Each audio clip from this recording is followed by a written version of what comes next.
Well, this is weird because my parents are also from Iraq. I don't know if it's like a 2-for-1 affirmative action special going on. If you notice, we pronounce it Iraq instead of Iraq because we learned about our home country on CNN. So my name is Reem Edan, not to be confused with Ramadan. I did ask my parents why they chose to name me Reem, which in English means to either penetrate something at a high velocity or a bulk amount of paper. My dad's like, well, we did not want you to get bullied, so we chose something aggressive, but also office appropriate.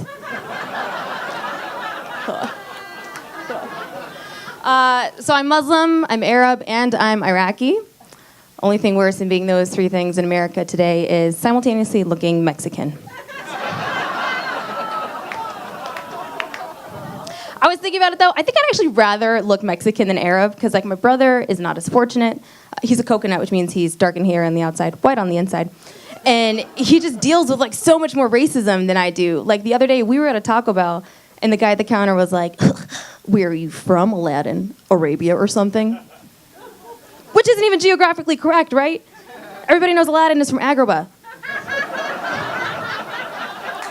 No, but honestly, it's sometimes hard to like come up here and like make all these Muslim jokes, especially when you see what's like going on in the news these days. But I think it's sad that like the actions of one person can go on to have consequences for an entire group of people, you know?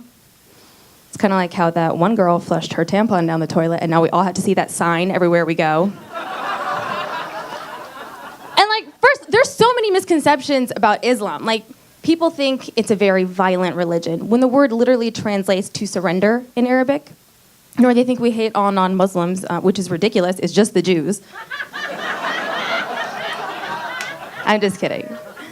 Jews are our friends, not food.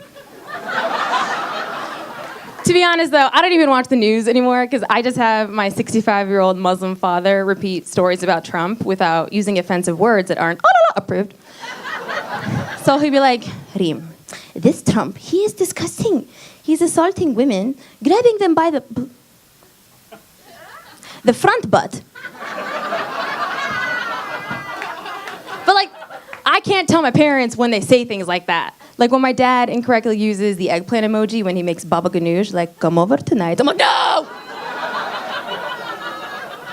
Or when your mom straight up tries to order doggy style at In-N-Out, she's like, it's on their secret menu. No, it's not.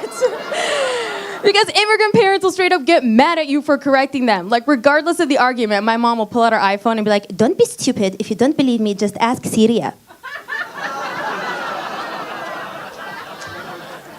It's fine, because like later in life, you get to flip their ignorance against them. Like growing up, true story, we got a puppy. And like any respectable Middle Eastern family, we decided to name it after our favorite designer brand. So I have a border collie named Gucci. Like honestly, I wasn't gonna name it Pumpkin Spice or Philip or whatever white people name their animals. But my dad was upset because he thought Gucci was an emasculating name for a male dog. He's like, Reem, Gucci is a bit too gay for me. So I will call him Gooch for short. Now, for those of you who don't know, a gooch is a very specific area on a man's body, right in between there and there. Also known as the taint, the shadow realm, no man's land, the upside down. So yeah, Baba. Be a pretty gay name. Did I tell him? No.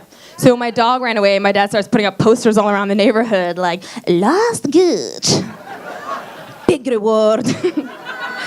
Watching your dad drive up and down the street yelling, where is my gooch, is pretty fantastic. The best, though, is when he finally started posting on Craigslist and getting unsolicited phone calls in the middle of the night, like, hello? Yes, have you seen my gooch? Great, where are you located? Oh, me? I'm wearing a thobe. It's like a white pajama dress for men. Why?